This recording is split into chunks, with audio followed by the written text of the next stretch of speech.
Hey guys, so there's no script for this video, it's just a few thoughts that I had on the Uncharted movie coming straight off the dome, so that means that I'm gonna be even dumber than normal in this video. If I don't write down my thoughts, I kinda just flap my lips about and mutter incoherent nonsense until somebody stops me, so yeah, enjoy that for the next few minutes. The Uncharted movie looks pretty good. I don't know. I've seen a lot of complaining going on about this trailer. A lot of people are mad at specifically one thing. They're like, how dare you get this wrong? But I'm gonna be honest, I think it looks really fun and way better than I expected. At least the trailer is making it look like that. I've said the word Uncharted probably 100 times in the last handful of videos. It keeps popping into my mind as a comparison to one thing or another. And I even made a whole dedicated 20-some minute video recently on Uncharted 3, and I explained there how important these games are to me, how this is my favorite franchise, how it's basically essential to my childhood, and I give you all of this backstory once again, basically to let you know that my interest in this franchise is not casual. I'm a massive fan of these games. I've platinumed every single one of them, and I've played them at least 10 times each.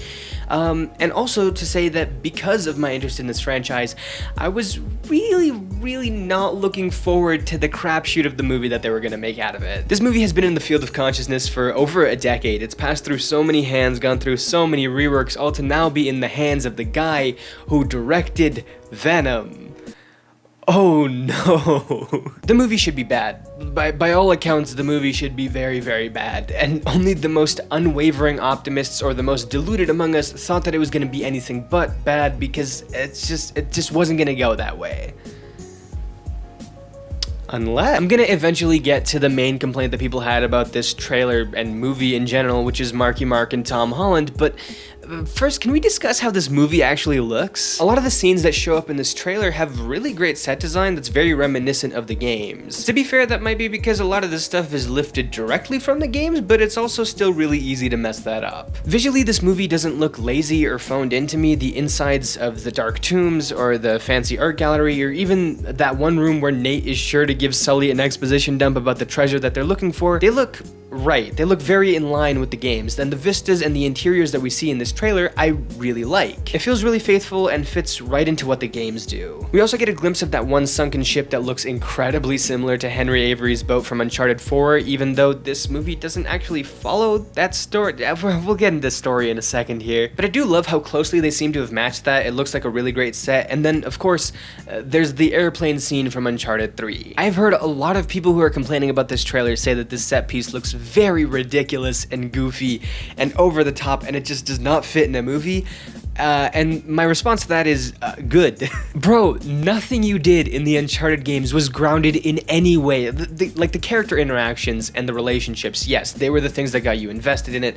They were the things that were grounded. But the actual action that you were doing was just absolute insanity. It's always been just so unbelievably over the top. Like, in a normal action movie, they would make a big fuss of somebody jumping out a window and grabbing onto a thin ledge, but in the games you do that without batting an eye. The airplane scene looks cartoony as all heck, and I'm all there for it. I just love how they're embracing the insanity of some of these set pieces. I'll also say that the scene seems really faithful to the Uncharted 3 sequence, while at the same time they're giving it that extra movie flair with the multiple angles and the getting rammed into by a convertible and the sheer impact you feel when this box smacks into this dude, which is actually another small detail from the game's plane scene. I actually think that what I've seen from this particular set piece, I couldn't have asked for more. It looks perfect. Now the story is kind of where we get into that territory of the specific way that I'm viewing this movie is what makes me not as upset about certain things as other people are, which I feel like I need to explain because that made no goddamn sense. Let me talk about the actual plot first. Some people are saying that the plot seems really messy, but I think that the confusion comes from trying to compare to the chronology of the games. The actual plot seems like pretty standard Uncharted fare, and this is the actual only thing that I have written down. I have it here in front of me so that I don't miss anything. Basically, it looks like we're gonna see Nate's first meeting with Sully in this movie, which is different to what it is in the games.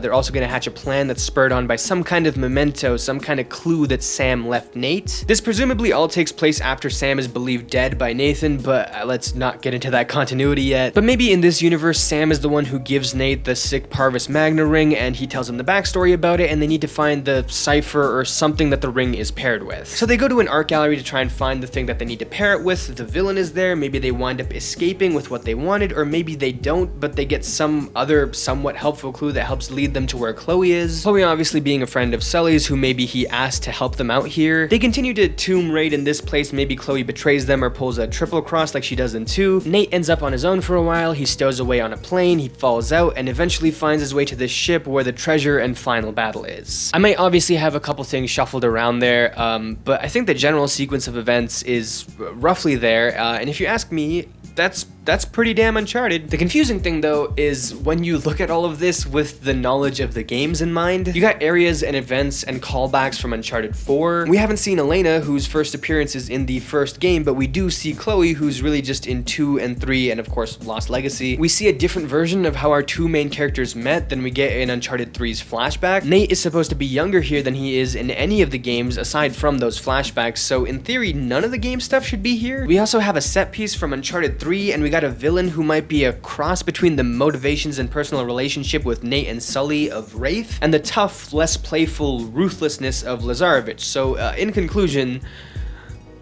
oh, what? This is a real hodgepodge of stuff, some that's from the game, some that's completely new, and they also fit differently than they did in the games, and it's all really confusing until you basically accept that this movie is taking place in an alternate universe? You know when comics do that thing where they reset a universe or introduce a separate continuity where some things might be the same and some things might be constant? We get all these slightly different versions of Peter Parker Spider-Man, and then we also know that in one universe he dies and Miles Morales becomes Spider-Man, or like in some universes a straight up pig is Spider-Man. And sometimes the origins are different, and sometimes the sequences of events are changed, and sometimes they both have like a clone saga, but one clone saga is way different than the other one, so it's simultaneously the same and it's entirely different. That's what I see the Uncharted movie as. And it's just as well because I don't think that anyone can do Uncharted like Naughty Dog can. They've made this franchise that's whole and it's there forever for me to play and enjoy. And I think that if a movie came around and it retreaded all of the same things that a certain game did, or if the movie made a prequel or a sequel and it tried to expand the world in some way, it would probably just stomp on what Naughty Dog originally did with the games, and it just wouldn't be all that interesting. I already have a perfect version of Uncharted as it was intended in my favorite medium, so what was I gonna get out of an Uncharted movie that did the same thing? Nothing. Absolutely nothing. It would have been so pointless unless they didn't try to jam themselves into the franchise that we already knew and instead just gave us a completely different take on it, which is what they seem to be doing while also taking certain things that are fun about the games and putting it in there as fun little references. Or I guess more than references, they're gonna be major plot points, but they're completely reworked into this new story. This feels like the ultimate Spider-Man to the main 616 counterpart, you know? That's why I also don't have too much of a problem with Tom Holland and Marky Mark in these roles, especially Tom, because I do like him as an actor quite a bit. Mark Wahlberg, I'm not over the moon about it, but I kind of don't care. Yes, Tom looks a little bit young for the role, although Nate is supposed to be younger here, but as long as he's charming and likable as he always is, I don't care, because if you look at the sequence of events in this movie, it's so different to what the games are. This is just kind of clearly an alternate version of Nate in my head, so I don't mind it at all. I think that the biggest hurdle with him is that his Nathan performance seems very close to his Peter Parker performance, and I hope that in the movie he seems just a bit more grown up and mature and slightly less awkward than we get from him in these movies, just so that they don't entirely blend together. But if you think about it, take away the slight suave and ruggedness that Nathan has, which he would have less of when he was younger, and he's just a fun, goofy, really smart but tunnel vision dude who makes quips all the time, and would you look at that?